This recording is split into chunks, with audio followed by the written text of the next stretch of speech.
Iglesia de Armuña, León. Vídeos en directo, desde TikTok y Facebook, martes, miércoles, viernes a las 19 y domingos a las 19:30.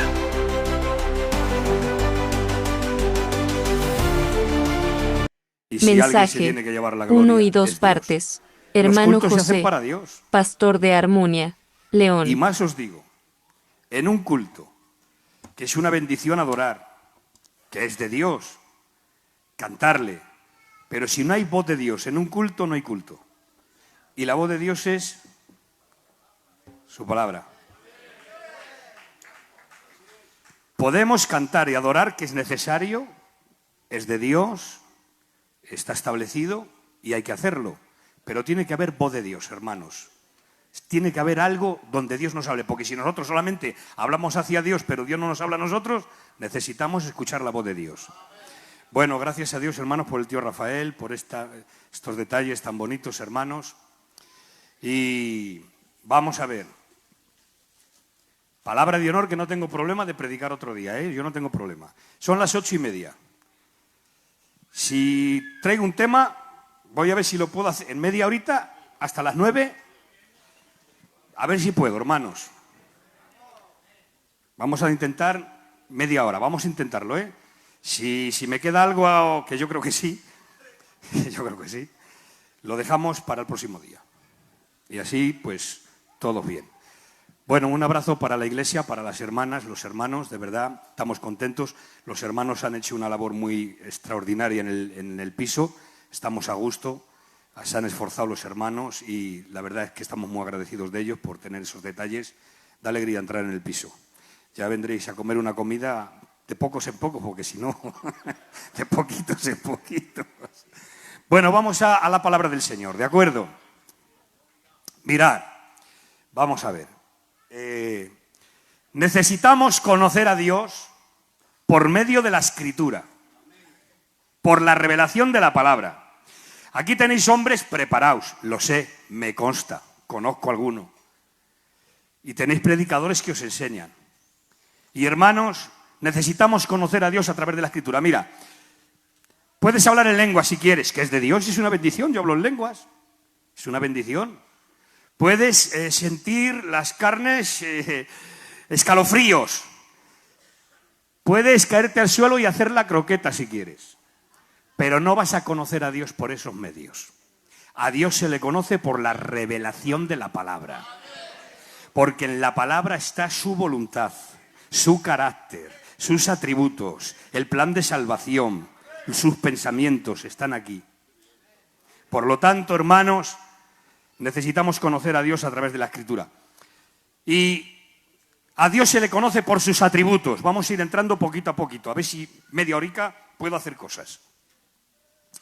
A Dios se le conocen por sus atributos. ¿Qué es un atributo? Hay que definir primero lo que es un atributo. Debemos de definir qué es un atributo. Bueno, pues un atributo es la cualidad o la característica de una persona. En especial, algo que es parte de su naturaleza. Eso es un atributo. Los que saben, también en vez de atributo, a mí me gusta más usar el término perfección. Perfección o atributo. Repito, ¿qué es un atributo? Un atributo es una cualidad o una característica de una persona, en especial algo que es parte intrínseca de su naturaleza. Y a Dios se le conoce por sus atributos, porque sus atributos son su esencia. Y yo os voy a hablar, si me da tiempo entrar, porque tengo cosas que deciros, hablaros de un atributo que es impresionante, que es un atributo que tiene Dios, y es el atributo de la inmutabilidad. A ver si podemos llegar ahí. Pero hermanos, para ir a ese momento, tengo que hablaros de que Dios ha dejado dos medios de revelación, dos. Ha dejado el medio de la revelación general y la revelación especial. La revelación general, ¿qué es? La creación. La Biblia dice, Salmo 19, los cielos cuentan tu gloria, el firmamento habla de la obra de tus dedos. Por lo tanto, hermanos, la creación habla de la existencia y del poder de Dios. Cada vez que abres la ventana por la mañana, hermana, hermano, cada vez que nos levantamos de la cama y abrimos las ventanas y vemos al sol, el sol, hermanos, está hablando del poder, de la existencia y de la gloria de Dios. El aire que respiras, no te olvides, cada vez que haces así, estás inhalando misericordia. Cada vez que vemos el sol, la luna, las estrellas, los astros, los árboles, la vegetación, las aves que vuelan, la creación está dando testimonio de el poder y de la existencia de Dios. Mira, Romanos capítulo 1 dice, la ira de Dios, que Dios tiene ira. Hermanos, que hemos tenido mucha culpa, disculparme los ancianos, los predicadores, hemos presentado a un Dios muy buenón, con unas barbas blancas, que te da un besito, te sienta en rodillas. Es verdad que Dios es amor, es verdad, pero que Dios tiene ira y que es fuego consumidor.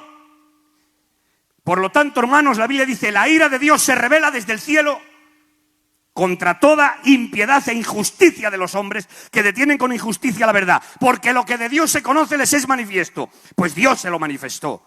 Su eterno poder y deidad se hacen claramente visibles desde la creación del mundo, siendo entendidas las cosas por medio de lo que fue hecho. De modo, subraya Pablo, que no tienen excusa.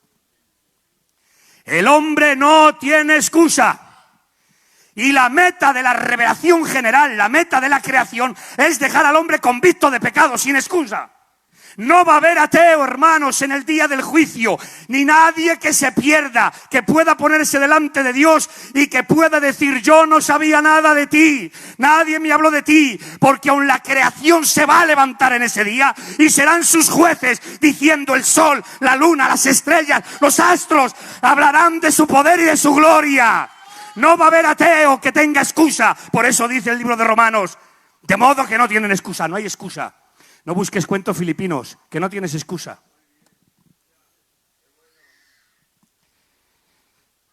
La ira de Dios se revela desde el cielo.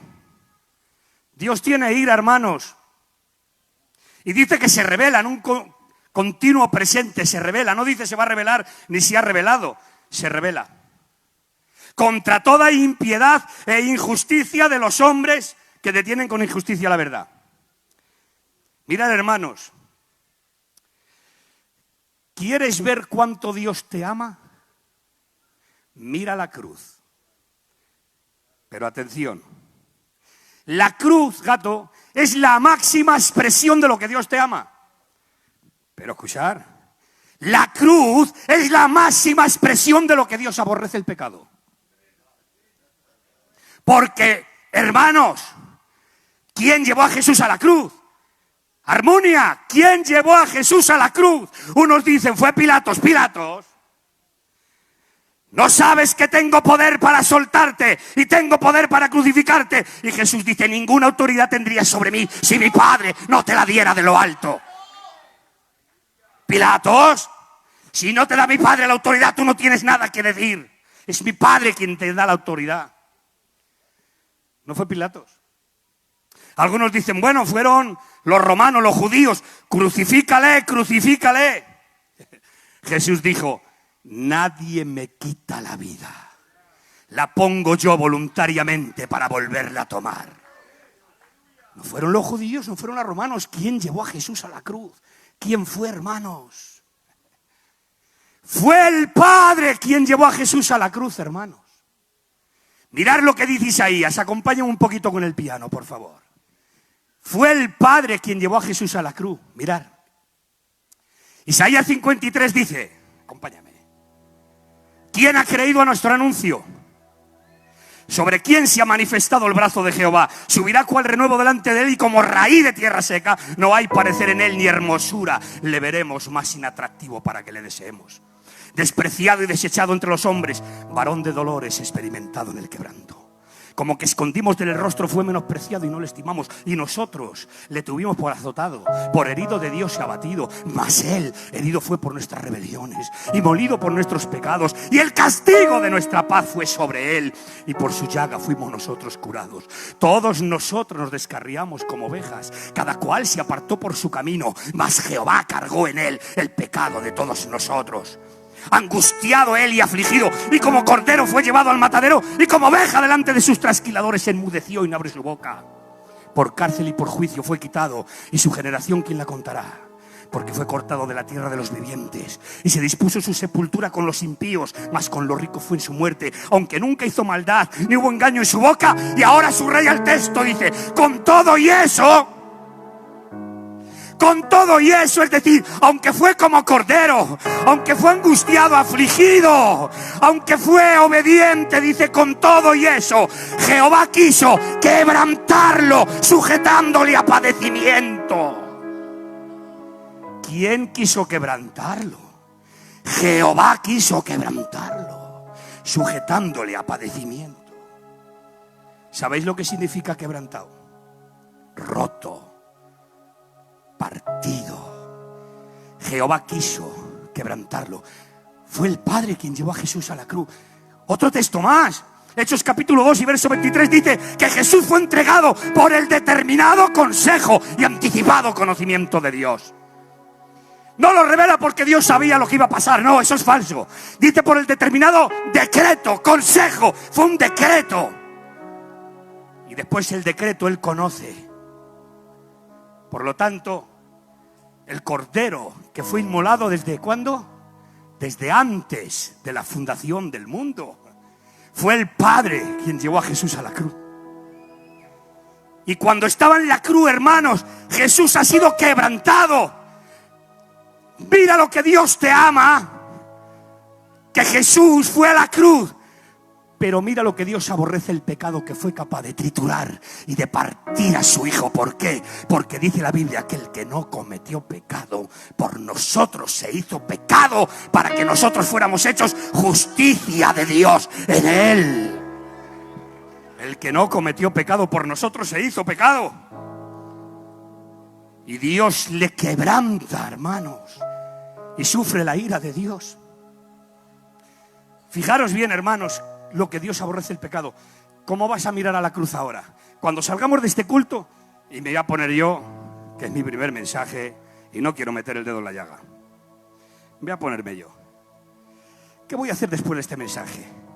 ¿Cómo voy a mirar a la cruz? ¿Viendo lo que Dios me ama, que ha entregado a su Hijo por mí? ¿O viendo solamente que Dios me ama? ¿O también mirando a la cruz, sabiendo y viendo lo que Dios aborrece, el pecado? ¿O después de este culto me pongo yo? ¿Voy a seguir con mis trampillas? Después de este mensaje sigo con mis negocios un poquito raros. Después de este culto cojo lo que no tengo que coger. ¿Cómo voy a mirar a la cruz? Después miro a la cruz. ¿Cuánto Dios me ama, que ha dado su Hijo? Hermanos, Dios aborrece el pecado. Fue capaz de quebrantar a su propio Hijo. La iglesia tiene que andar en santidad. La iglesia debe de aborrecer el pecado. Oh, gloria a Dios. Así que, hermanos, estamos hablando, la ira de Dios se revela desde el cielo. Bueno, la revelación general es eso, es la creación. Y por medio de la creación Dios habla de su poder y su existencia. Pero la revelación general, que es la creación, no habla ni de su voluntad, ni de su carácter, ni del plan de salvación, ni de sus atributos. Eso, ¿dónde lo revela Dios? Porque por medio de la revelación general habla de su poder y habla de su existencia, pero no de su voluntad, no de su carácter, no del plan de salvación. ¿Dónde está eso? En la revelación especial. Aquí está, hermanos, su voluntad, su carácter, sus atributos. En la palabra inspirada. Segunda de Timoteo 3:16 dice: toda la escritura es inspirada por Dios. La palabra inspirada, hermanos, y podéis estudiarlo, que a mí me gustó mucho en su tiempo estudiarlo. La palabra inspirada, que se traduce, Reina Valera traduce como inspirada, en el manuscrito griego, en los originales, Y aclaro, cuando digo originales, cuando decimos originales, no nos referimos a los escritos que hicieron los apóstoles y los profetas, porque esos no existen. Existen las copias, pero las copias de las copias, de las copias, de las copias, hasta el año, hasta 14 siglos, hermano, hasta el 1450 que se inventó la imprenta, era manuscrito copiado. Y pasaban, hermanos, los años y para que no se deterioraran, se copiaban de unos a otros. Y, hermanos, tenemos la copia. Entonces, cuando hablo de original, hablo de lo que se ha escrito a mano, del pergamino escrito a mano, del pergamino griego. La palabra que aparece ahí, que traduce Reina Valera como inspirado, la palabra es teoneustos. La palabra teoneustos es una palabra compuesta que quiere decir teo, que quiere decir Dios, y neo, que quiere decir arrojar aliento, respirar, insuflar. Por lo tanto, la idea del versículo es que mientras unos hombres escribían, Dios inspiraba la palabra soplando en ellos su aliento. Los hombres escribían, pero Dios soplaba, inspirando la palabra. Y sabéis, hermanos, la meta de la inspiración. ¿Por qué la inspiración? La inspiración no es algo subjetivo, algo que está en el aire o que estoy inspirado. No, la inspiración tiene una meta. La inspiración era preservar al hombre de error, que transmitieran el mensaje sin error. Por eso la inspiración de la palabra. Los hombres escribían, pero Dios inspiraba la palabra soplando la palabra en ellos. ¿Para qué? Preservándoles de error, haciendo al hombre infalible como maestro, para que transmitiera el mensaje que era revelado sin error. Por eso en los originales, lo que salió de la pluma de los apóstoles y profetas no contiene error. Después las copias de las copias de las copias, bueno, ahí sí otro tema para hablar. Pero hoy, hermanos, hoy, en el siglo que vivimos, se ha retrotraído el texto hasta los ancestros, hasta el arquetipo, hasta el original, de tal manera que tenemos una pureza en la Biblia del 99% de lo que Dios dijo en su origen. Tenemos la palabra profética más segura, la palabra. Los dones te pueden engañar, los milagros te pueden engañar, la palabra es la más segura. Apláudele a Dios.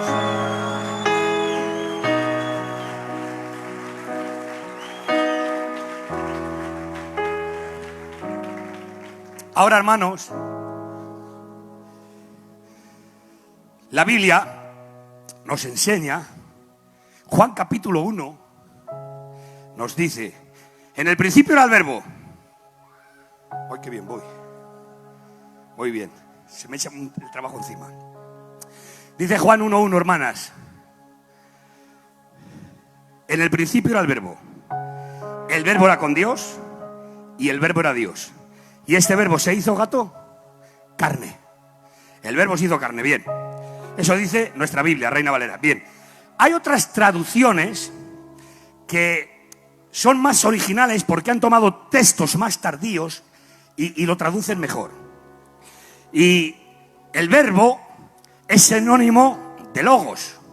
Hay Biblias, tío Rafael, que dicen, en el principio era el logos. El logos estaba con Dios y el logo era Dios. Y este logos se hizo carne, que es lo mismo que el verbo. Pero hay otra traducción que dice, que es otro sinónimo, en el principio era la palabra. La palabra estaba con Dios y la palabra era Dios. Y la palabra se hizo carne. Jesucristo es la palabra encarnada. Jesucristo es la palabra encarnada. Pero mirad, Jesucristo, por medio de un elemento humano, su naturaleza humana, y un elemento divino, su naturaleza divina, porque Jesús, hermanos, es una sola persona con dos naturalezas, la humana y la divina, en una sola persona.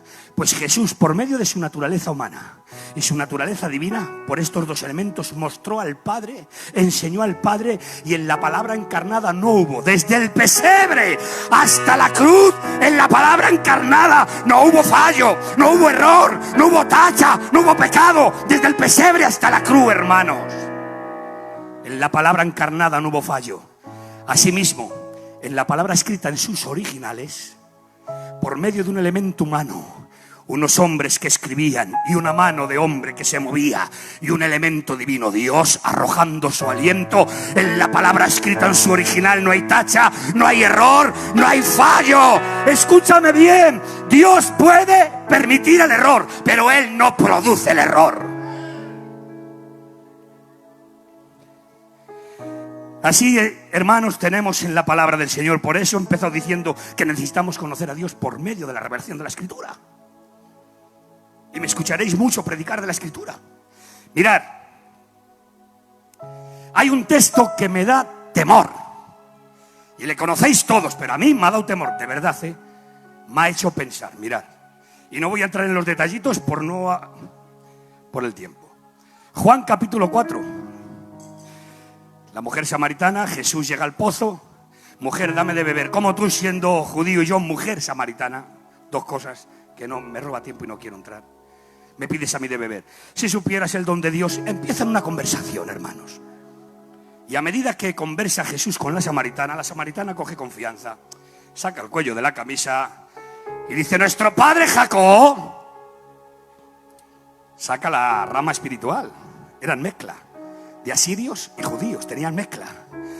Y ahora dice: nuestro padre Jacob dijo que hay que adorar en este monte, en el monte Gerizim.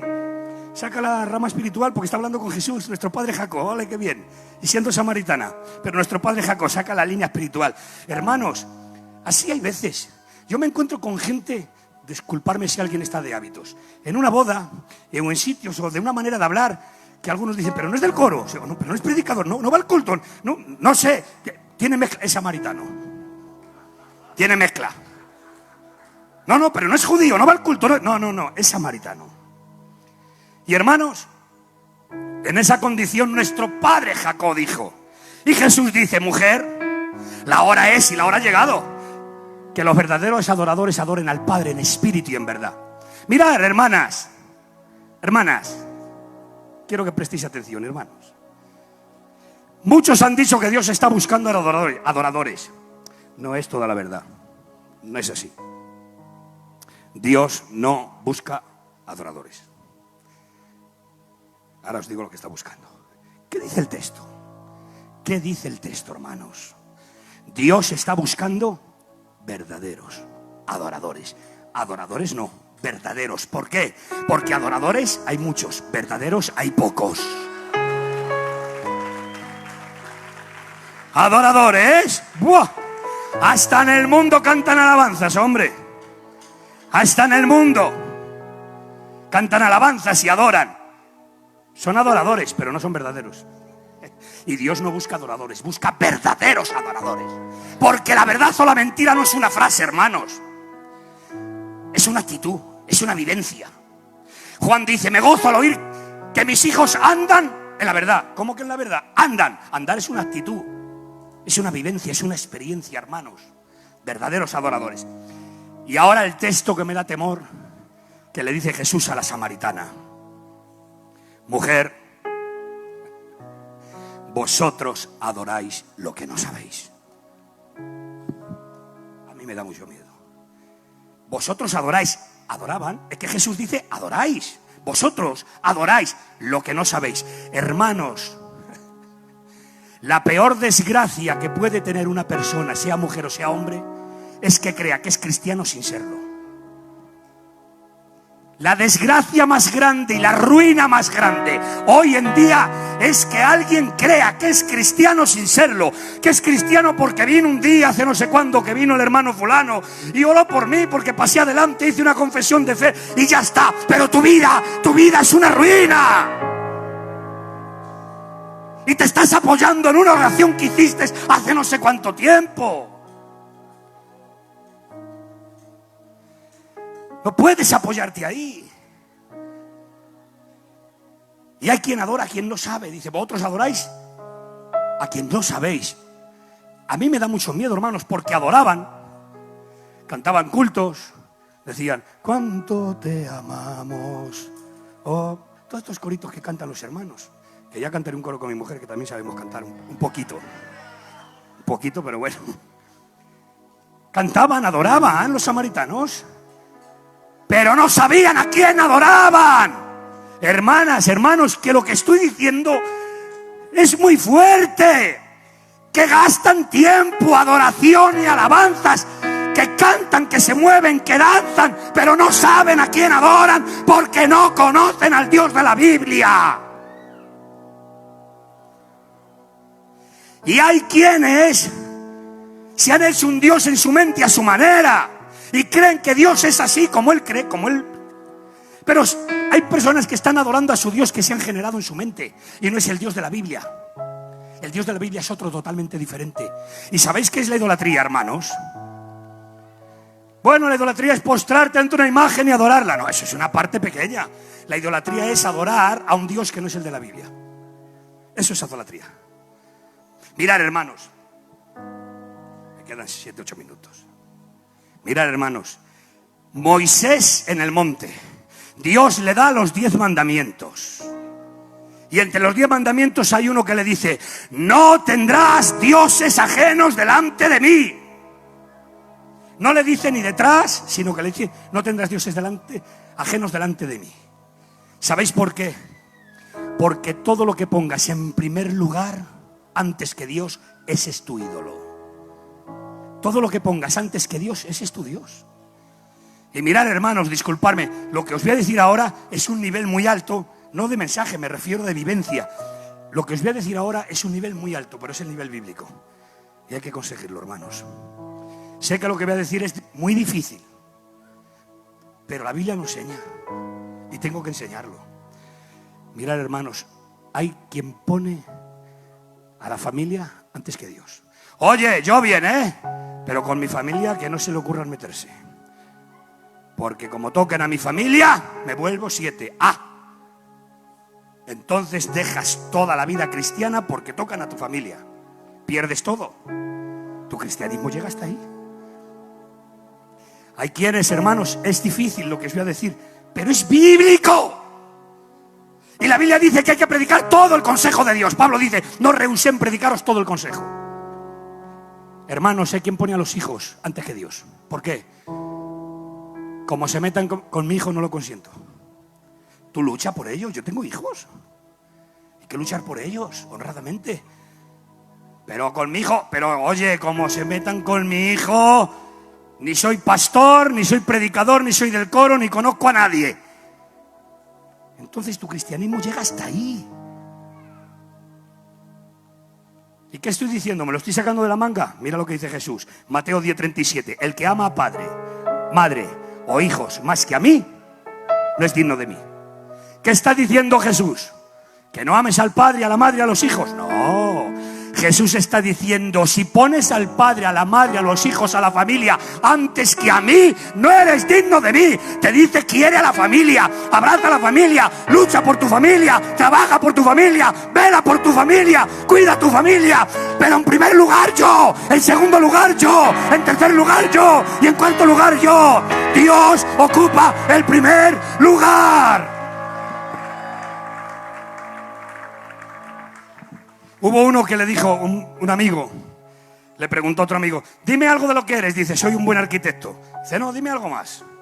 Soy un buen esposo. Dime algo más de lo que eres. Bueno, soy un buen padre. Dime algo más de lo que eres. No te entiendo. Te digo algo más. Soy cristiano. ¿Te das cuenta? En tu escala de valores, primero dices que eres un buen arquitecto, segundo un buen esposo, tercero un buen padre y como cuarto, lo último que has dicho: soy cristiano. De la abundancia del corazón habla la boca. En tu escala de valores, hermanos, tu vida cristiana, ¿en qué lugar la pones? ¿En qué lugar pones tu vida cristiana? ¿En qué lugar pones tu testimonio? ¿En qué lugar pones a Dios? Así que, mirad, hermanos, 5 minuticos. Palabra, 5, Es que me quedan, no me he pasado todavía de la media hora. Y os doy mi palabra que voy a quedar lo mejor para el próximo mensaje. Mirad, estamos hablando de conocer a Dios por medio de la revelación de la palabra y de los atributos de Dios. Y tengo que deciros, hermanos, que Dios tiene un atributo que es incomunicable y es el atributo de la inmutabilidad. ¿qué es la inmutabilidad? ¿Qué quiere decir que es inmutable? Que no muta, que no cambia. Dios no cambia. Lo enseña la Biblia. Dios no cambia, es inmutable. Pero, ¿por qué Dios no cambia? ¿Por qué no cambia Dios? Porque es perfecto. Y lo que es perfecto no puede cambiar. Mirad, si algo puede mejorar, no es perfecto, puede mejorar.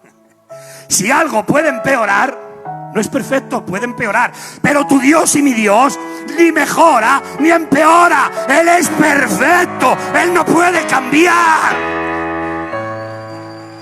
Mirad, hermanos, Dios no puede aprender nada, lo sabe todo. Tú y yo leemos un libro y adquirimos información y aprendemos algo hoy que ayer no sabíamos. Pero Dios no tiene ese problema. Dios conoce todos los planes posibles, con todas las variantes posibles. Dios no tiene plan B.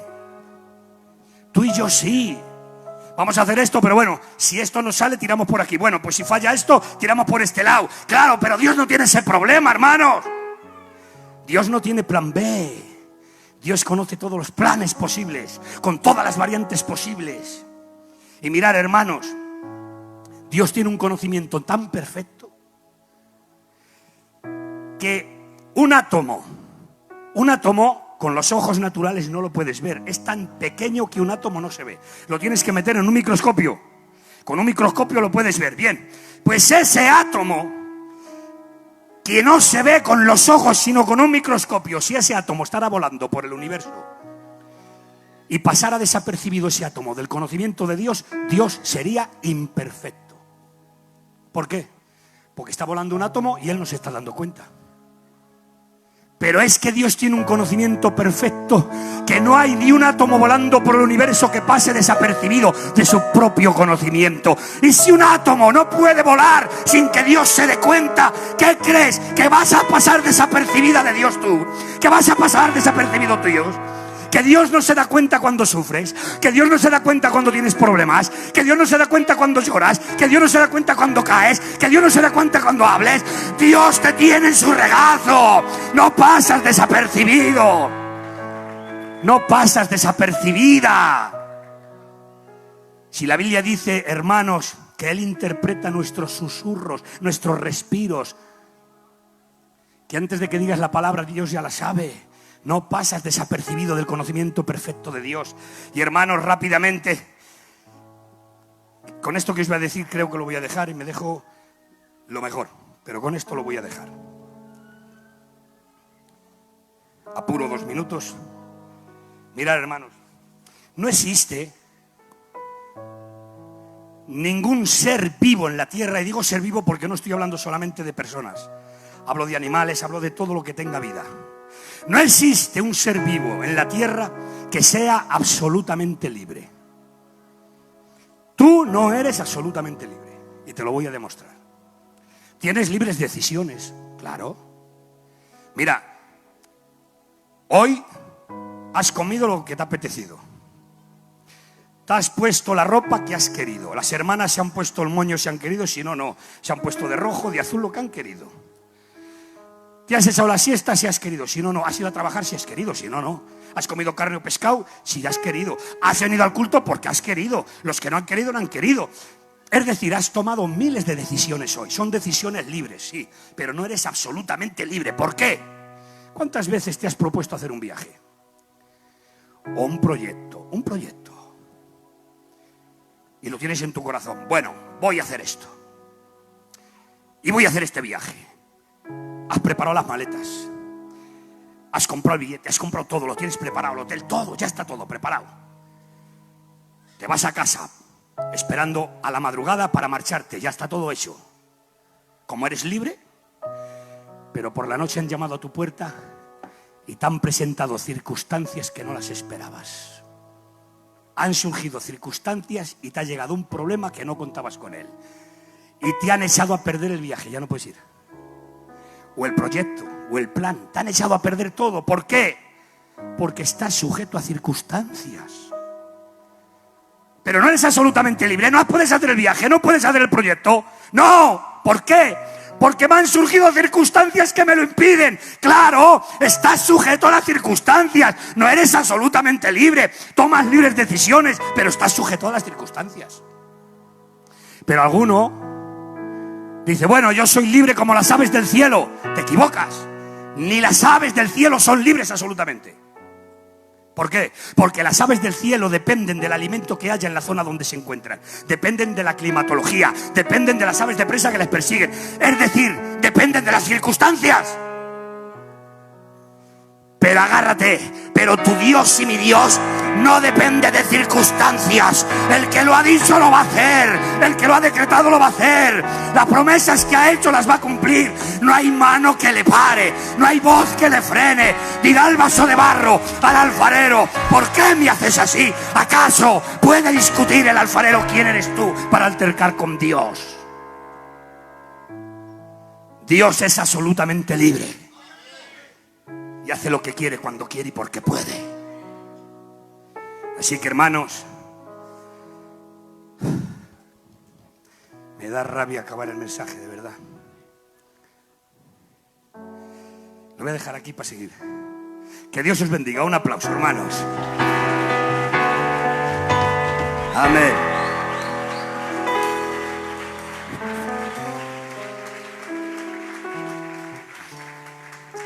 Gracias a Dios, hermanos. ¿Cuántos han sido bendecidos hoy? Levantan su mano. Griten, gloria a Dios. Amén. Bueno, pues lo dejo. Haré un pequeño resumen rápido para el próximo mensaje y continuamos con 3 textos: Malaquías, Santiago, Hebreos, y vamos a decir cosas muy importantes, muy de Dios y muy bonitas, ¿vale? Para el próximo mensaje, si Dios permite.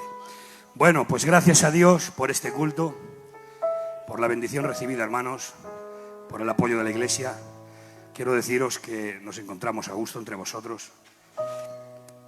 Llevo un día, pero creo que Dios me ha dado esa gracia, esa virtud, y a vosotros también, que me hago rápidamente, que soy como vuestro. Ya cualquier rato me presento en casa a comer sopas o fideos, que yo soy caballo de buena boca, ¿eh? Soy caballo de buena boca. A mí no me importa, hermanos. Eso sí, quiero tener relación con vosotros, comunión. Yo, hermanos, y mi mujer, entender esta palabra. Tengo 100 ovejas. Vosotros tenéis solo un pastor. El pastor tiene 100 ovejas con 100 problemas. Y lo mayor siempre quita lo menor. Si te duele la cabeza y no has venido al culto porque te duele la cabeza, pero hay un hermano que está en el hospital en urgencias, por lo lógico es que me vaya a estar con el hermano a urgencias y tú te tomas un gelocatil y te quedas en casica y no me des el día.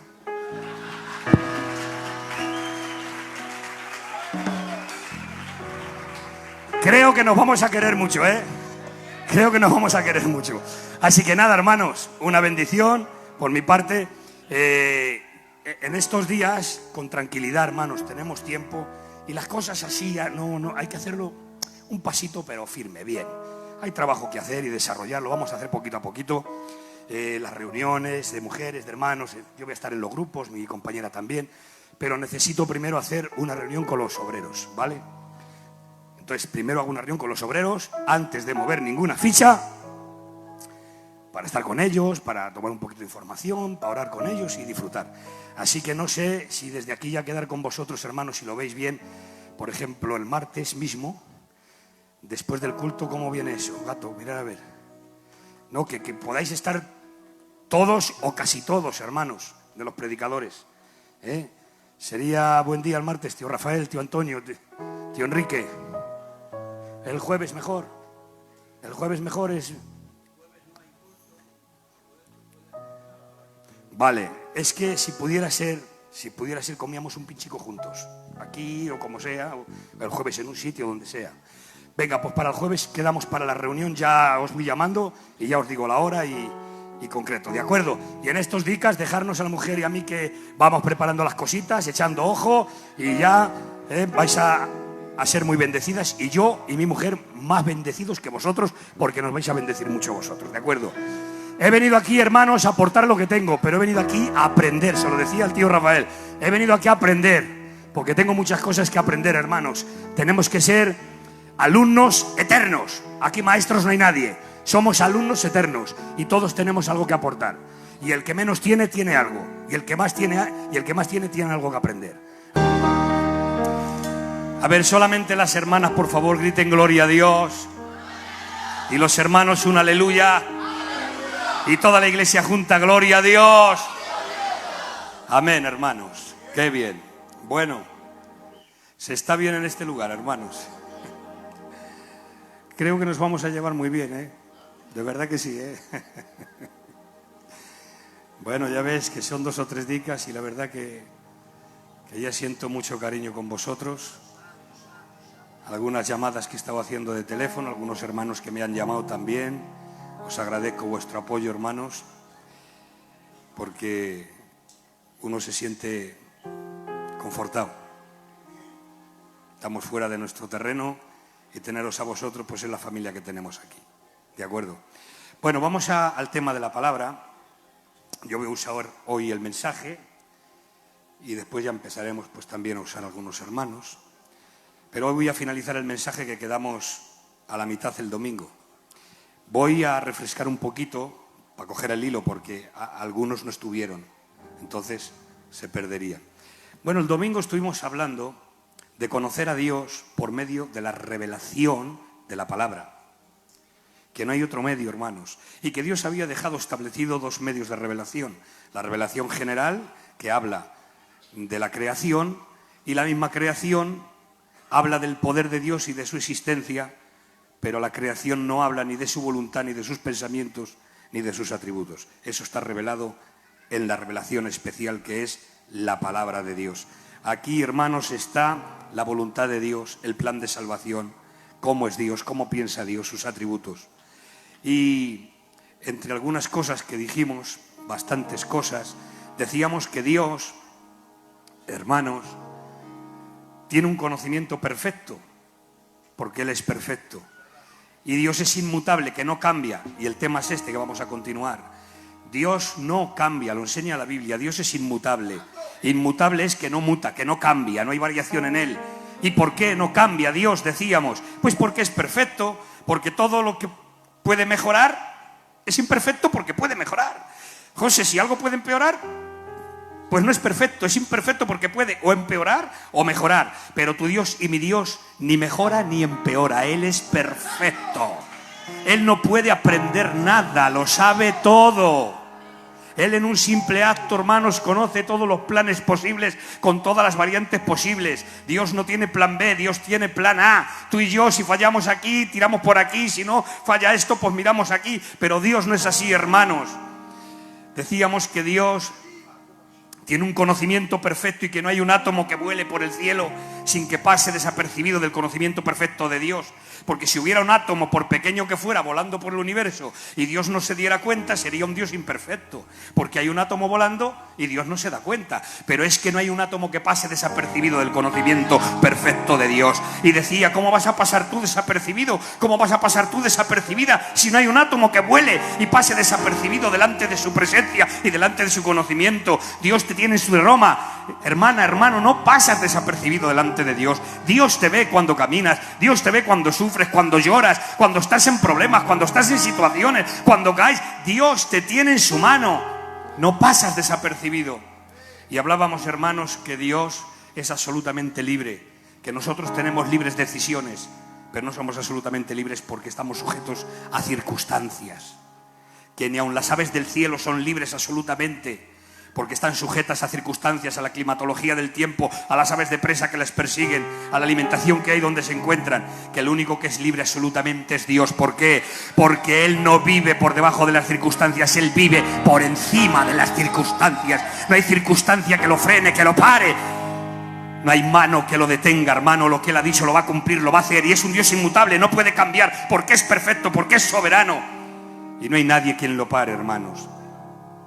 Y entre tantas cosas que hablábamos el domingo, pues continuamos en esta línea. Dios es inmutable. Y yo decía que a Dios se le conoce por sus atributos, porque sus atributos son su esencia. Y arrancamos desde aquí. Mirad, hermanos. Si yo preguntara a la Iglesia de León, decirme atributos de Dios, Atributos o perfecciones de Dios. Seguro estoy que me vais a decir, pues la mayoría, que lo saben hasta los niños. Dios es omnipotente, omnipresente y omnisciente. Y nos hemos quedado ahí. Pero es que Dios tiene muchísimos más atributos. Esos atributos los saben hasta los niños, pero hay muchos más atributos. Por ejemplo, el atributo de su misericordia, de su bondad, de su gracia, de su paciencia, esos son atributos. Pero hay un atributo, por ejemplo, hermanos, que no se predica ni se enseña, que es la seidad de Dios. Eso es un atributo, la seidad de Dios. ¿Qué es la seidad de Dios? La seidad de Dios es que Dios subsiste por sí mismo, que Él no necesita nada, ni nadie, ni ningún agente externo para poder vivir. Él vive porque vive en su propia naturaleza y esencia. El fuego, hermanos, mirar en el Sinaí. Moisés se queda mirando una zarza ardiendo y que no se consume. Hermanos, fuego que no se consume, y ardía y no se consumía. Y lo que le llamó la atención a Moisés no es que ardiera la zarza, es que no se consumía.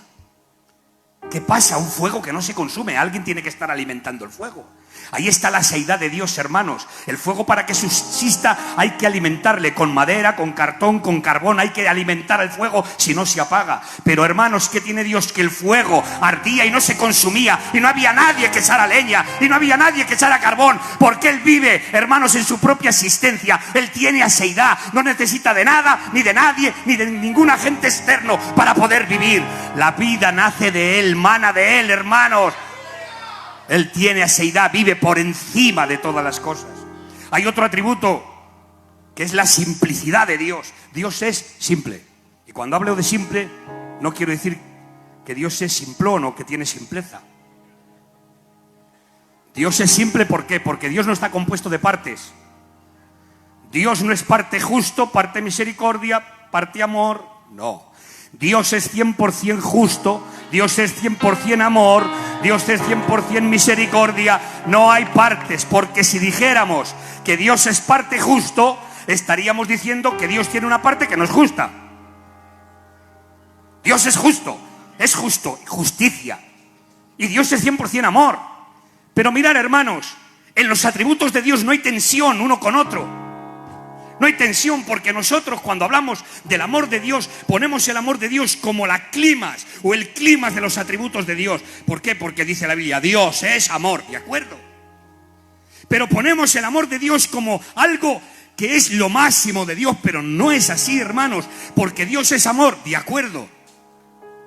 Pero no hay tensión entre un atributo y otro. Dios es 100% amor, pero también es 100% justicia. Y mirad, hermanos, ¿qué es más importante, el perdón o la justificación? ¿Qué es más importante? Las dos cosas son importantes, van de la mano, pero una tiene más envergadura que otra. Porque el perdón quiere decir cancelación de la deuda. Perdonado, la deuda está cancelada. Pero la justificación quiere decir absorber de culpa a alguien y declararle inocente. Por lo tanto, Dios, aunque es amor, atención aquí, Dios, aunque es amor, hermanos, no te puede perdonar el pecado porque Él es bueno. Por eso no te puede perdonar. Bueno, Dios es bueno y me perdona. Para. Dios no puede tratar el pecado con aleniedad, es decir, te pasa la mano por encima y te dice, bueno, venga, ya está, ala, te perdono porque soy bueno, porque soy amor. No, hermanos, Dios no puede hacer eso, porque entonces si el amor y la misericordia diría, pasa, te perdono, la justicia de Dios se levantaría y diría, no puede pasar, es culpable de juicio. Y habría tensión entre la justicia y el amor. Entonces, ¿cómo se resuelve esto? Cristo, hermanos, en la cruz pagó nuestra deuda. Y al pagar nuestra deuda, hermanos, ahora somos perdonados en base de que alguien ha pagado mi deuda. Por ejemplo, imaginaros que yo debo 500 euros al gato. Y ahora al gato le va muy bien la vida y me dice, pastor, mira, los 500 euros que me debes, te les perdono. Para ti. El hecho de que me haya perdonado los 500 euros no quiere decir que la deuda haya sido satisfecha. Me ha perdonado, pero la deuda no ha sido satisfecha. Pero es que Cristo ha pagado, hermanos, nuestra deuda que teníamos contraída con el cielo y que no había nadie quien lo pagara, pero Cristo ha pagado tu deuda y la mía, y ahora Dios Padre dice: te perdono. ¿En base de qué? De que alguien ha pagado tu deuda y ha sido satisfecha la justicia. Voy a contaros una pequeña historia, hermanos, para ver si puedo entrar. Hubo, hermanos, un hombre que era juez en un pueblo, muy respetado, y tenía mucha fama de serio y de severo. Un juez que siempre ponía, hermanos, la justicia tan en alto. Tenía fama de severo, pero un día cogieron a su hijo del juez yendo con el coche a una velocidad excesiva, y además, con mucho respeto hablando, le pillaron ebrio y conduciendo a una velocidad por encima de lo que marcaba la ley. Le cogieron, le llevaron al calabozo y tuvieron que llevarle a juicio. Y sabéis, hermanos, cuando le llevan a juicio, ¿quién tuvo que juzgar a ese hijo? El padre. El juez. El juez tenía que juzgar a su hijo porque había pasado los límites de la velocidad y encima le habían pillado ebrio. Ahora el juez tiene que juzgar a su propio hijo. Y el pueblo, al enterarse, quería ir a ver el juicio, y decían unos a otros: a ver ahora cómo actúa el juez. A ver si es verdad que pone la ley en alto, porque antes ponía la ley y restringía mucho, pero ahora es su hijo. Vamos a ver si es tan justo como él parece ser. Vamos. Y han ido al juicio. Y en el juicio, hermanos, su hijo sentado en el banquillo y su padre vestido de juez con la toga. Y para sorpresa de toda la audiencia, hermanos, el juez ha condenado a su hijo a la multa más elevada que la ley le permitía poner. Todos se han quedado sorprendidos. Le ha puesto la multa, nunca hemos visto una multa tan elevada. Le ha puesto la multa más grande que la ley le permite. Este juez impuso la multa más elevada que la ley le permitía a su propio hijo. Pero ¿sabéis qué hizo? El juez se quitó la toga, la colgó, se bajó del púlpito, sacó dinero de su cartera, empezó a contar, la puso en el púlpito y pagó la multa. Eso es lo que hizo Dios, hermanos, con nosotros.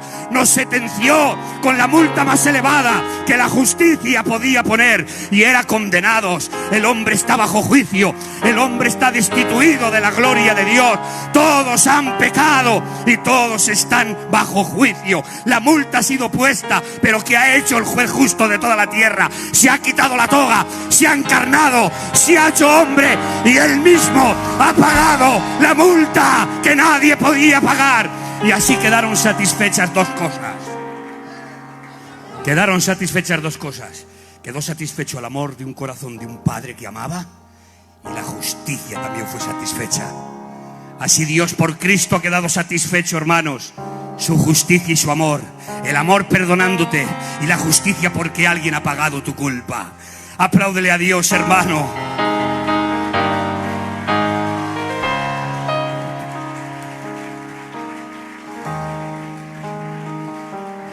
Y no hay tensión, hermanos, en sus atributos. No hay tensión, porque Dios no cambia. Ahora vamos a 3 textos importantes y vamos corriendo. Malaquías capítulo 3 verso 6 dice: porque yo, Jehová, no cambio. Por eso nos he consumido, hijos de Israel. ¿Por qué no nos consumes, Señor? Tu mirada pulcra, limpia, que no puede consentir un átomo de pecado. Que a veces tengo pensamientos que no te agradan, que a veces tengo conductas que no son buenas, que a veces digo lo que no debo de decir. ¿Cómo es que me miras y no me consumes? Porque no cambio. Si yo cambiara te fulminaba, pero yo, Jehová, no cambio, por eso no te consumo. Dios no cambia, hermanos. Hay otro texto, Santiago 1:17 dice: en Él no hay mudanza ni sombra de variación. Él no hay mudanza ni sombra de variación. ¿Qué es la sombra de variación, hermanos? ¿Habéis visto los veranos cuando pega el sol, que estamos de conversación y buscamos la sombra? Y estamos en la sombrica hablando, pero a la media hora la sombra se marcha, se cambia de lugar y nos pega el sol. Tenemos que ir y cambiarnos de sitio buscando la sombra. Esa es la sombra de variación. Dice que en Dios no hay mudanza ni sombra de variación. Él no varía, Él no cambia. Lo que ha dicho lo va a cumplir. Él es inmutable en su esencia, en sus promesas, en su carácter, en sus atributos. Él es inmutable, hermanos. Escuchar bien. Este texto, gato, es muy bueno. Y como se está grabando, me voy a dirigir a los judaizantes, que en los TikToks Dios nos ampare, hermanos. No he visto más en mi vida. Los TikToks, hay cada lucha que Jesucristo dicen que no es Dios, que es hijo biológico de José.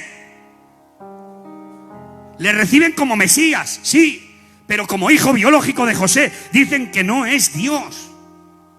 Bueno, pues si no es Dios, que me expliquen este texto ahora, porque este texto rompe con todo. No hay que hacer apología ni cristología. No hace falta. Este texto, mirad. La inmutabilidad de Dios es un atributo inherente en Dios y que solo le tiene Dios, porque es un atributo incomunicable. Él no cambia. Y no cambia porque es perfecto. Y no cambia porque es soberano, perfecto y absoluto. Y ese atributo no lo puede tener nadie, es exclusivo de Dios. Pero ahora dice Hebreos capítulo 13 y verso 8. Porque Jesucristo es el mismo ayer, hoy y por los siglos. El autor de Hebreos le imputa inmutabilidad a Cristo. Cristo es inmutable, tiene la esencia del Padre, comparte los atributos del Padre. Jesucristo es inmutable, hermanos. Y si el autor de Hebreos le aplica la inmutabilidad a Cristo, que solo le pertenece a Dios, tiene que ser Dios. Por eso dice que Jesucristo es el mismo ayer, hoy, por los siglos, no cambia. Tiene inmutabilidad, hermanos. Dios es inmutable en su esencia. Dios no ha evolucionado, ni crecido, ni mejorado. Lo que ha sido hoy, ha sido siempre y siempre será. Salmo 33, 11. El consejo de Jehová permanecerá y los pensamientos de su corazón por todas las generaciones. No cambia. Proverbios 19, 21. Muchos pensamientos hay en el corazón del hombre, pero el propósito de Jehová prevalecerá. Dios no cambia. Es inmutable y soberano. Isaías 54, 10. Los montes se moverán, los collados temblarán, pero mi misericordia y el pacto de mi paz no será quebrantado. Es inmutable en sus atributos, hermano. Jeremías 31, 5. Atención. Otro dato más para los judaizantes. Jeremías 31, 5 dice: con amor eterno os he amado. Con amor eterno os he amado. Un amor que no cambia, amor eterno, que no fluctúa, que hoy no te quiere menos que ayer ni menos que mañana, no. Dice: con amor eterno te he amado. Pero es que ahora, hermanos, Juan 13, 31, hablando de Cristo que están sus discípulos, dice el texto: y a los que amó, les amó hasta el fin. ¿Y sabéis quién estaba entre los discípulos? Estaba Judas. Judas estaba entre los discípulos y dice: a los que amó, les amó hasta el fin.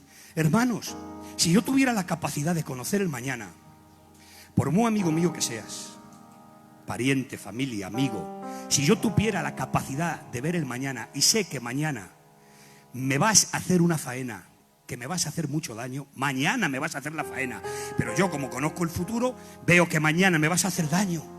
Hoy yo cambiaba mi actitud hacia ti, porque sé que mañana me vas a herir. Hoy ya mi actitud era diferente. Pero, hermanos, ¿qué tendrá Cristo? Estando con los discípulos, sabiendo que Judas le iba a vender, dice: y a los que amó, les amó hasta el fin. No fluctuó, no titubeó, hermanos. Aun sabiendo que le iba a negar uno, que le iba a vender, que le iba a traicionar, jamás cambió el nivel de su amor hacia él y le llamaba amigo. Hermanos, los hombres cambiamos, Dios no cambia. Los que dijeron Hosana, bendito el que viene después, le dijeron crucifícale. Ahora os hago una pregunta, hermanos. ¿Qué consuelo tendríamos en un Dios que hoy le pillas de buenas y mañana de malas? ¿Qué consuelo tendrías que hoy te ha dicho Dios una cosa, pero mañana cambia de opinión y dice no vale? ¿Qué consuelo tendríamos en un Dios cambiante? Nada. Pero nuestra seguridad, nuestra confianza está puesto en un Dios que no cambia, que el que ha dicho que te ama hasta el fin, que Él lo que te ha prometido lo va a cumplir. Él no es hombre para que mienta, ni hijo de hombre para que se arrepienta. Deuteronomio 32:4, él mismo se pone un nombre y dice Dios: yo soy la roca de Israel, la roca inamovible, que no hay quien la mueva, hermanos. Dios no cambia. Pero ahora hay un texto que hay un choque de trenes, José. Tato, hermanos, predicadores, siervos de Dios, que vosotros tenéis conocimiento. Ahora parece que hay un choque de trenes, porque yo os estoy predicando y os he predicado el domingo de que Dios no cambia, de que Dios es inmutable. Vale. Pero ahora hay un texto, Romanos 11:22. Dice: ¿o ignoráis la bondad y la severidad de Dios? Bondad y severidad, Lolo. La bondad de Dios y la severidad son dos cosas opuestas, hermanos. Hermanas, la bondad es una cosa, la severidad es otra. ¿Cómo puedo experimentar bondad o severidad en un Dios que no cambia, que no le pillo hoy de buenas y mañana de malas? ¿Cómo es eso, hermanos? Si la Biblia enseña, y os estoy dando datos y versículos y enseñanza, Dios no cambia, es inmutable. Y ahora el apóstol Pablo dice: ignora su bondad o severidad, que Dios es severo y también es bondadoso. Si Dios no cambia, hay un choque de trenes. Os lo explico. Imaginaros un ciclista, hermanos. Un ciclista que va dando pedales y el aire, el viento, le está dando en la espalda. El viento sopla con fuerza en la espalda, él da pedales, va dando pedales, va dando pedales. El viento en la espalda le hace fácil la travesía, le está ayudando. Le está ayudando a dar pedales, qué fácil. El viento en la espalda le ayuda. Pero ahora el ciclista se para, se da la vuelta y empieza a dar pedales en dirección contraria. El mismo viento que antes le estaba ayudando y que iba a favor de él, ahora este mismo viento le resiste, le sujeta y le hace difícil la travesía. Pregunto, ¿quién cambió, la dirección del viento o el ciclista? Cambió el ciclista. Así mismo, depende con la actitud que te acerques a Dios. Experimentarás bondad o experimentarás severidad. Pero Dios no cambia, cambias tú. ¿Cómo te acercas a Dios? ¿Cómo estás caminando? ¿Cómo vienes a la cruz? Depende cómo te acerques a Dios. Experimentarás bondad o experimentarás severidad. Pero Dios no cambia. Oh, hermanos. Y mirar. Os hago otra pregunta, porque en esto ha habido muchas personas, hermanos, que a mí me han hecho muchas preguntas por los directos que hacemos con Sana Doctrina y todo esto, y me han hecho muchas preguntas, y esta pregunta ha salido muchas veces, me la han hecho a mí. ¿Dios puede usar un vaso sucio? No respondáis, no respondáis, que igual alguno mete la pata, que a lo mejor alguno mete la pata. No, Dios no usa vasos sucios. Vamos a verlo. Vamos a verlo. Mirad, hermanos. Números capítulo 24. Balaán era un agorero, un adivino, un hechicero. Y aparte de que era agorero, hechicero y adivino, iba a maldecir al pueblo de Dios, a Israel. Y por dinero fue a dar una profecía contra Israel para maldecir al pueblo de Israel, y le habían pagado. Pero cuando se sube al monte, ve las tiendas de Israel y va a decir la sentencia de juicio para maldecir a Israel, dice la Biblia, mi Biblia y la tuya, dice que el Espíritu de Dios tomó a Balaán y profetizó. Y en vez de maldición, ¿sabéis lo que salió de su boca? Vio a Israel y dice: oh Israel, cuán hermosas son tus tiendas. Y empieza a profetizar de la estrella de la mañana. Y empieza a hablar de Cristo, un agorero, un adivino, un hechicero, un maldiciente. Dios lo toma y profetiza. ¿Queréis otro texto? Anás y Caifás.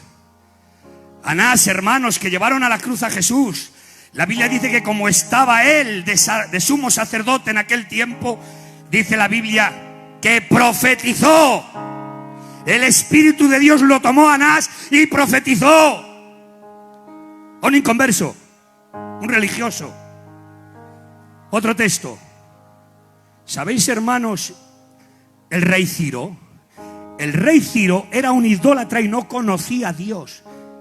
¿Alguien me puede decir, bueno, menos los predicadores que lo saben, ¿alguien puede decirme cómo Dios llama a Ciro en Isaías 45?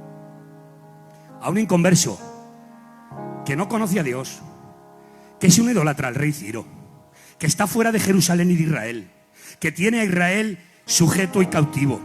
¿Sabéis cómo le llama Dios a Ciro? Mi siervo, mi ungido, mi pastor. Isaías 45. Mi pastor, mi ungido. ¿Cómo es eso, hermanos? Dios no usa vasos sucios. Dios usa vasos sucios, hermanos, para sus proyectos y sus propósitos. Pero relación y comunión, ¿con quién la tiene? Con los suyos. Relación, comunión con los suyos. Pero Dios usa lo que quiere, cuando quiere, porque puede. ¿Y quién va a ver? Dirá el vaso de barro al alfarero: ¿por qué me haces así? ¿Acaso no tiene poder el alfarero para hacer un vaso de honra y otro de deshonra? Es que una cosa es con quién tiene comunión Dios: con los suyos, con los que le pertenecen. Pero Dios usa para sus medios y sus propósitos a hombres paganos. Hermanos, si esto es fácil, si Dios tuviera que decretar una ley, que saliera una ley para España, ¿a dónde iba a ir a transmitirla? ¿Al pastor de León? No. ¿Al presidente de la obra Filadelfia, Lizardito? ¿Qué adelantamos? ¿A los 4 gitanos una orden para España? ¿Dónde tiene que ir? Al gobierno.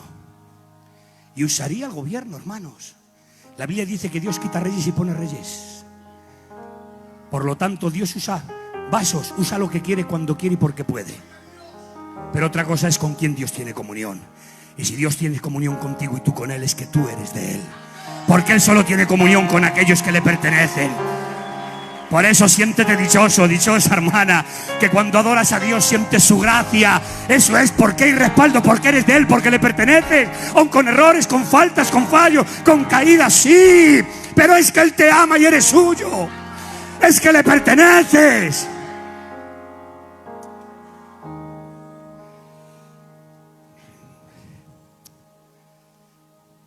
Génesis 20, hermanos. La Biblia dice que Abraham toma a Sara, y aquí quiero que prestéis mucha atención a lo que voy a decir.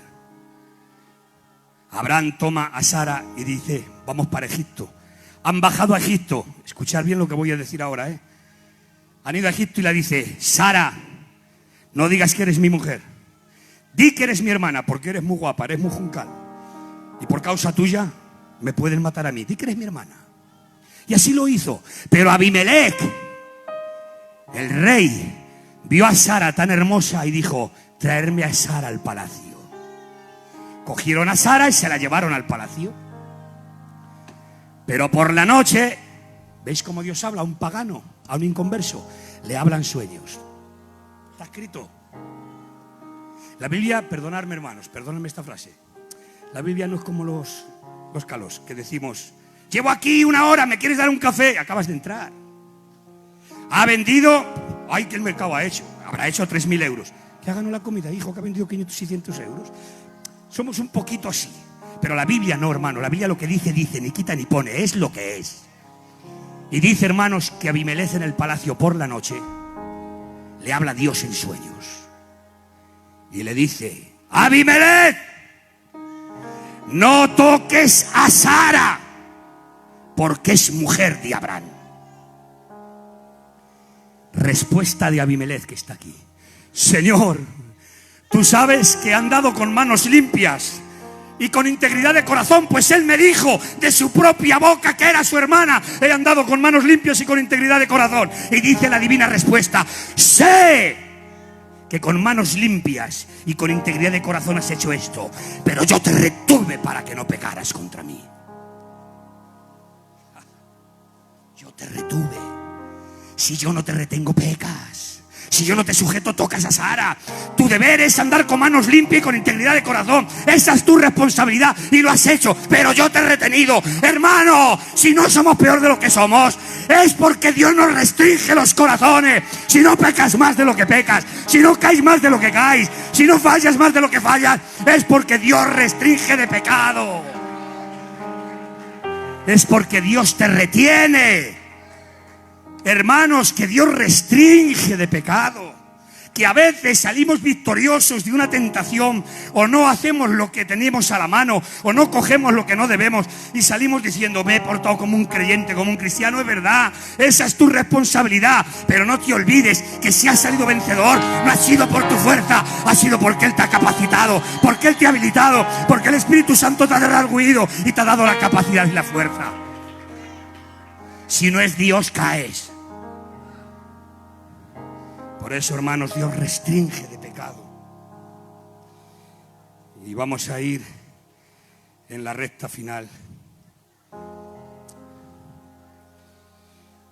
Dios no cambia, hermanos. Ahora, la Biblia no se contradice. Pero es que hay algunos versículos que me lo pueden decir alguno. Me pueden decir: bueno, pastor, pues tú estás hablando que Dios no cambia, que es inmutable. Porque hay versículos que parece que Dios cambia. Por ejemplo, Génesis 6 dice: y Jehová se arrepintió de haber creado al hombre. ¿Se arrepiente Dios? Otro texto, Moisés le dice: arrepiéntete de esto, Señor, orando con él. ¿Cómo vas a destruir al pueblo? Dice: y Jehová se arrepintió del mal que había pensado. Otro texto, Isaías le dice a Ezequías: Ezequías, prepara tu casa porque ciertamente morirás y no vivirás. Se vuelve a la pared Ezequías: Señor, acuérdate que he andado en tus caminos. Empezó a llorar y a orar. Y cuando salía Isaías por el patio, le dice la voz de Dios: Isaías, vuélvete a mi siervo Ezequías y dile que le añado 15 años más de vida. Parece que ha cambiado, ha dicho una cosa, luego otra.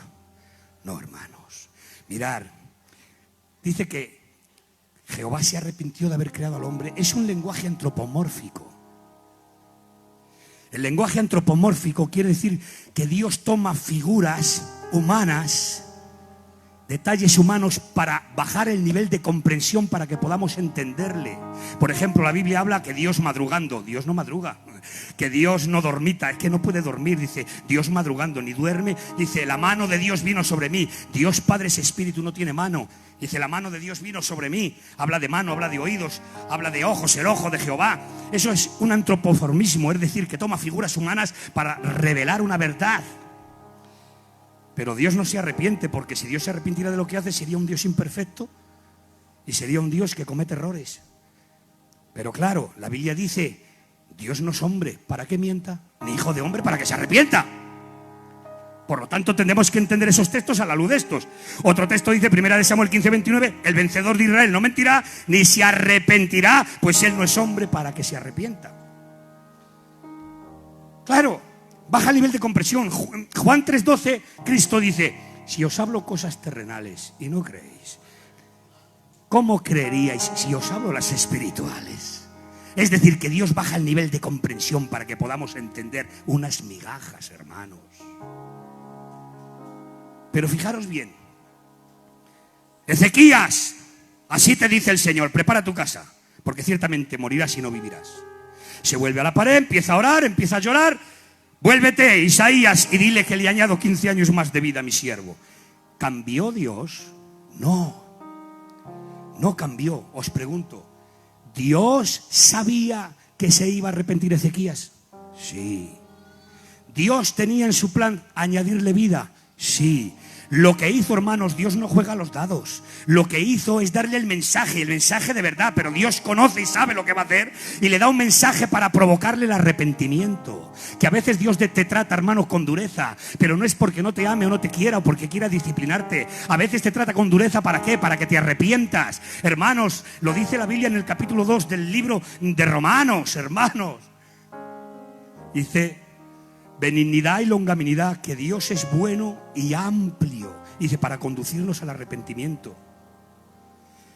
Entonces, hermanos, ¿qué pasó con Ezequías? Que se vuelve y parece que cambia. No, Dios le ha provocado el arrepentimiento. Y entonces, como Dios tenía en su plan darle vida, porque estaba enfermo y quería darle vida, lo que hizo es provocarle el arrepentimiento. Él se vuelve a la pared y Dios le añade vida, que ya estaba en su plan y en su propósito y en su conocimiento anticipado. Por lo tanto, hermanos, si Ezequías muere, se rompe la línea genealógica. Leer Mateo. Ezequías está en la línea genealógica de Cristo. Si Ezequías muere, no hubiera nacido el Mesías, la línea genealógica se hubiera partido. No podía morir Ezequías, por lo tanto, Dios sabe que dándole el mensaje se va a arrepentir, y dándole el arrepentimiento le va a conceder vida. Si Dios te trata, hermano, si Dios te trata, hermana, deja que te trate, aunque a veces venga con palabra dura, porque eso no es porque no te ame, o no es porque quiera disciplinarte y ponerte, no, es porque quiere conducirnos al arrepentimiento. Mirad, hermanos, la otra cara de la moneda, para ir finalizando, es que Dios a veces, sin merecerlo, casi siempre nos trata con benignidad y con bendición. Dice Romanos 2, o ignoráis su benignidad, bondad y longanimidad, ignorando que su benignidad te guía al arrepentimiento. ¿Qué quiere decir todo esto? Mirad, hermanos, sencillo, ¿todo esto qué quiere decir? Quiere decir que Dios usa su benignidad, que es bueno, su longanimidad, que es amplia, su benignidad, o sea, que usa una paciencia amplia, larga, para guiarnos al arrepentimiento. Es decir, hermanos, que nos trata a veces con benignidad y no lo merecemos, merecemos un cachete, pero a veces nos trata con benignidad, pero eso no quiere decir que esté de acuerdo con nuestra conducta. Eso no quiere decir que esté de acuerdo contigo. Os pongo un ejemplo para ir finalizando. Imaginaros, hermanos, no quiero meter el dedo en la llaga en alguien, disculparme, hermanos, pongo este ejemplo. Imaginaros 2 hijos y un padre. Uno, ganador de billetes, formal, honrado, que lo respetan todos. Y el otro ha salido un bala, ha tenido la desgracia de caer en cosas que no debía. Le está dando muchos quehaceres de cabeza a su padre. Pero el padre, hermanos, le dice a la mujer, mujer, no levantes al niño para el mercado, déjale. Cómprale lo que le gusta de almorzar, que no se levante el niño. Pero ¿cómo le tratas así? Si te está dando mala vida, si te está quitando el pellejo, si se porta mal, si está haciendo mil y una, si ha tenido la desgracia que ha quedado en la droga y te está arruinando la vida, ¿por qué no quieres levantarle para el mercadico? ¿Por qué le tapas? ¿Por qué le cuidas? ¿Por qué dices que le dé los mejores alimentos? ¡Sí! Le trato así porque es mi hijo y no quiero que se pierda. Y pongo todos los medios para que no se pierda. Le trato con amor porque es mi hijo, porque quiero ganarle con amor. Y a veces, hermanos, Dios nos tapa con la manteca. A veces Dios nos trae el mejor alimento. A veces te dice no levantes al niño. Pero eso no quiere decir que esté de acuerdo con tu conducta. ¿Estaría de acuerdo este padre con la conducta de su hijo? No. ¿Y por qué le trata así? Esperando por su benignidad que sea conducido al arrepentimiento. Hermanos, necesitamos todos nosotros conducirnos en arrepentimiento delante de Dios. Si Dios te bendice, si Dios te guarda, si Dios te da tantas y tantas cosas que no las mereces, ni yo tampoco, no creas que es porque eres bueno o porque haces las cosas bien. Es porque Él te trata con misericordia y benignidad, esperando conducirte al arrepentimiento. Deja de tocar lo que tocas, deja de coger lo que coges. Déjate, disculparme, hermanos, me tengo que dejar de mis trampillas, tengo que dejarme de mis negocios un poco turbios. ¿Por qué? Porque Dios me está dando la oportunidad, día tras día, tratándome con amor, tratándome con benignidad, tratándome con paciencia, porque lo que Él quiere es conducirme al arrepentimiento.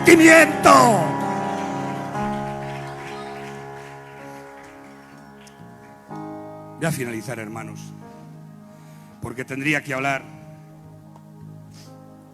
y voy a finalizar.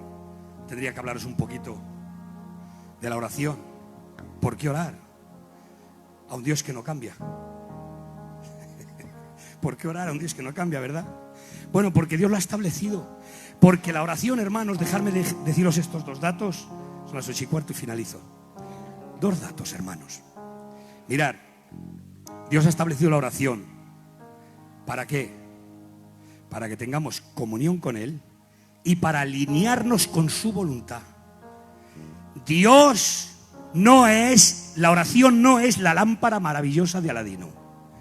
Hermanas, atención, que en esto las hermanas creo que caen más en este error. Hay quienes creen que la oración es la lámpara maravillosa de Aladino. Me voy al cuarto, oro al Señor, froto la lámpara, aparece el genio y cumple mis deseos. Hay quien cree que la oración es eso, y le pide y le pide y le pide cumpliendo sus propios deseos. Pero la oración no es la lámpara maravillosa de Aladino. No es para que Dios cumpla tus planes, tu voluntad y tus deseos. La oración está constituida para que tú entres en los planes, en sus deseos y en su voluntad. La oración está constituida para que entres en sus planes, para que entres en sus propósitos, para que entres y te alinees con su voluntad, para que sepas entender cuándo es sí y cuándo es no.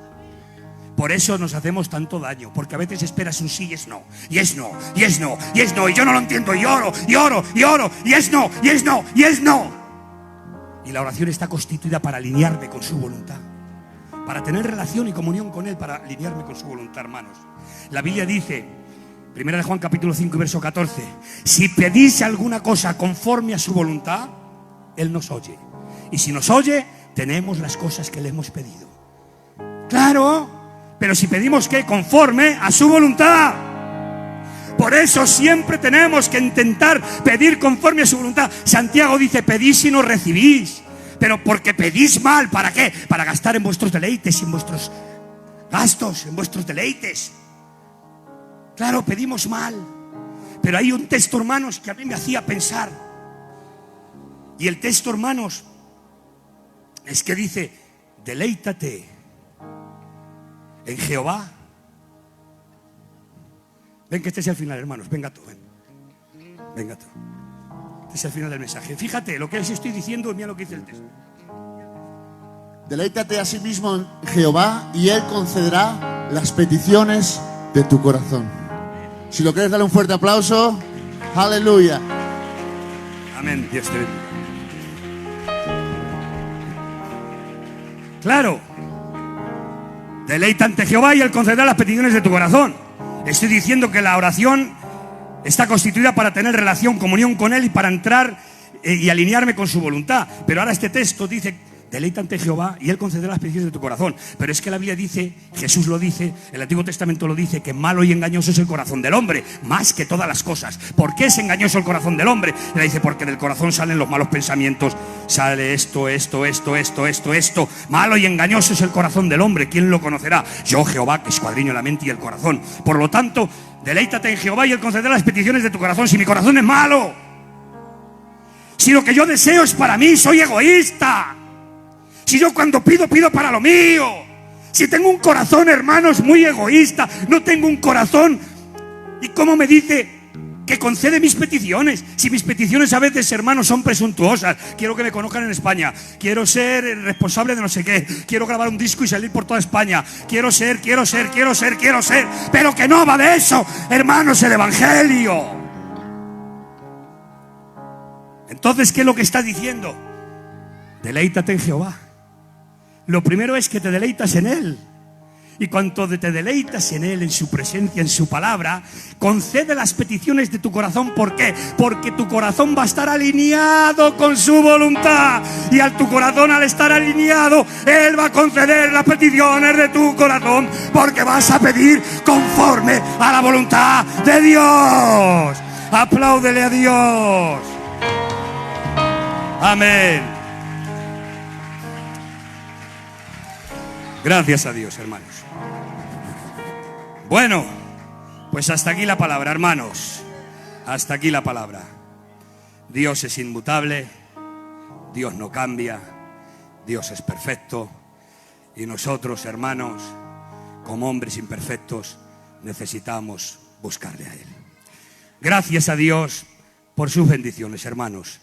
Antes de nada, son las 8:20 ya, el culto ya finaliza. Vamos a decir las ofrendas.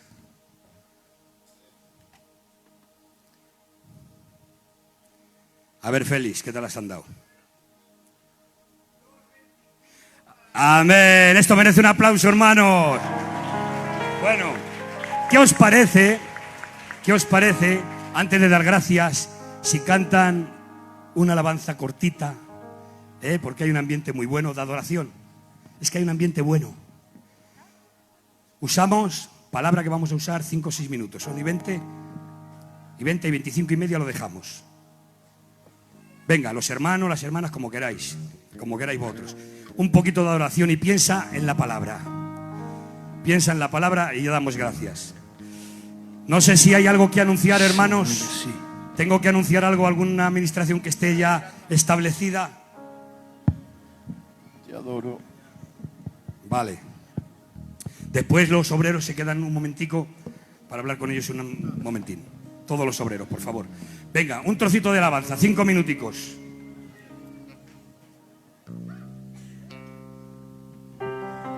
Amado Dios.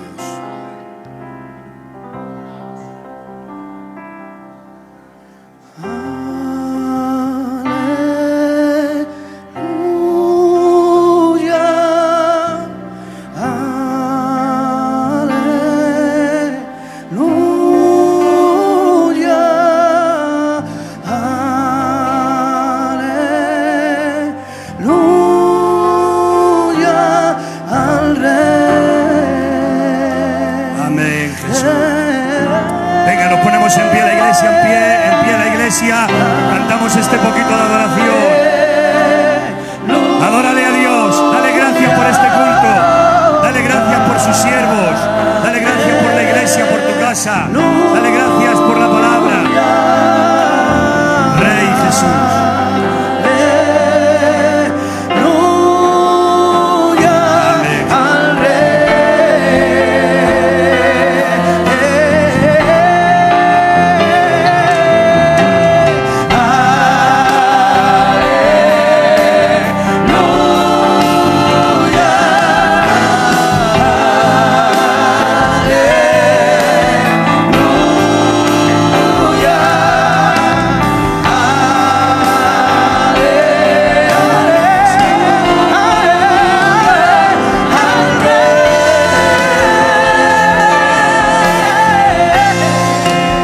Y sea ensalzado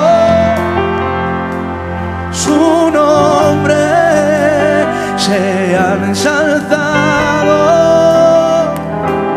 aquí. Amén. Sea ensalzado su nombre, Jesús, Jesús, Jesús. Sea ensalzado su nombre, sea ensalzado aquí, sea ensalzado su nombre, Jesús. Gloria a Dios. Fuerte el aplauso al Señor. La gloria de Jesucristo, el Hijo de Dios. Amén y amén. Vamos a dar gracias por este culto, hermanos. Hermanas, cierren sus ojos, hermanos.